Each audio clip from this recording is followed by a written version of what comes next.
6 വയസ്സുള്ള കുട്ടി ഒരു കടയിലെത്തി ചോദിച്ചു, ഇവിടെ ദൈവത്തെ വിൽക്കുന്നു. വിചിത്രമായി ഈ ചോദ്യം കേട്ട് ദേഷ്യം വന്ന കടക്കാരൻ കുട്ടിയെ കടയിൽ നിന്ന് ഇറങ്ങിവിട്ടു. ഇറങ്ങിപ്പോയെ. പയ്യൻ അടുത്ത കടയിൽ ചെന്നു. അവിടെയും ഇറക്കിവിടലായിരുന്നു മറുപടി. ഒടുവിൽ 70ാമത്തെ കടയിൽ അവനെത്തി.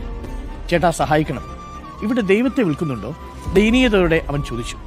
അവന്റെ നിഷ്കളങ്കത കണ്ട് കൗതുകം തോന്നിയ കടക്കാരൻ ചോദിച്ചു, എന്തിനാണ് നിനക്കിപ്പോ ദൈവത്തെ? ഒരാളെങ്കിലും തന്റെ ചോദ്യം കേട്ടല്ലോ എന്ന സന്തോഷത്തോടെ കുട്ടി പറഞ്ഞു, 3 വർഷം മുൻപ് എന്റെ അമ്മയും അച്ഛനും മരിച്ചുപോയി. അമ്മാവനാണ് എന്നെ നോക്കിയിരുന്നത്. പക്ഷെ അമ്മാവനൊരു വാഹനാപകടത്തിൽപ്പെട്ട ആശുപത്രിയിലാണ്. ഇതുവരെ ബോധം തെളിഞ്ഞിട്ടില്ല. ഡോക്ടർ പറഞ്ഞു, ദൈവത്തിനു മാത്രമേ ഇനി നിന്റെ അമ്മാവനെ രക്ഷിക്കാൻ കഴിയൂ എന്ന്. അതാ ഞാൻ ദൈവത്തെ തേടിയിറങ്ങിയത്.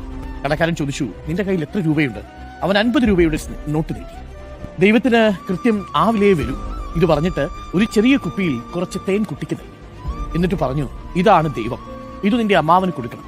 സന്തോഷം കൊണ്ട് തുള്ളിച്ചാടിയ കുട്ടി വേഗം ആശുപത്രിയിലെത്തി. എന്നിട്ട് സന്തോഷത്തോടെ വിളിച്ചുകൂടി, ഞാൻ ദൈവത്തെ കൊണ്ടുവന്നു, എന്റെ അമ്മാവൻ രക്ഷപ്പെട്ടു. പിറ്റേതൊരു വലിയ മെഡിക്കൽ സംഘം ആശുപത്രിയിലെത്തി. അവർ കുട്ടിയുടെ അമ്മാവന്റെ ചികിത്സ ഏറ്റെടുക്കുകയും മണിക്കൂറുകൾക്കുള്ളിൽ അയാൾ ജീവിതത്തിലേക്ക് തിരിച്ചെത്തിയെന്നുമാണ് കഥ. ദിവസങ്ങൾക്കു ശേഷം വീട്ടിലേക്ക് മടങ്ങാൻ നേരം ബിൽ ചോദിച്ചെങ്കിലും അടച്ചെന്നായിരുന്നു മറുപടി. ഇതോടെ അമ്മാവൻ കുട്ടിയോട് എന്താണ് സംഭവിച്ചത് എന്ന് ചോദിച്ചു. അവൻ നടന്നതെല്ലാം പറഞ്ഞു.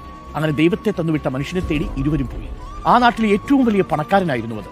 അയാൾ തന്റെ ജീവൻ രക്ഷിച്ചതിന് നന്ദി പറഞ്ഞു. അപ്പോൾ കടക്കാരൻ പറഞ്ഞു, നീ നന്ദി പറയേണ്ടത് എന്നോടല്ല, 50 രൂപയുമായി ദൈവത്തെ വാങ്ങാൻ ഒരു ദിവസം മുഴുവൻ കടകൾ കയറി ഇറങ്ങിയ ഈ കുട്ടിയോടാണ്. ദൈവത്തിന്റെ വില എന്ന് പറയുന്നത് ഒരു നല്ല ഹൃദയമാണ്. മറ്റുള്ളവർക്ക് വേണ്ടി നമ്മൾ നടത്തുന്ന കൊച്ചു യാത്രകൾക്കിടയിലാണ് നമ്മൾ പലപ്പോഴും ദൈവത്തെ കണ്ടെത്തുക. Download ShareChat.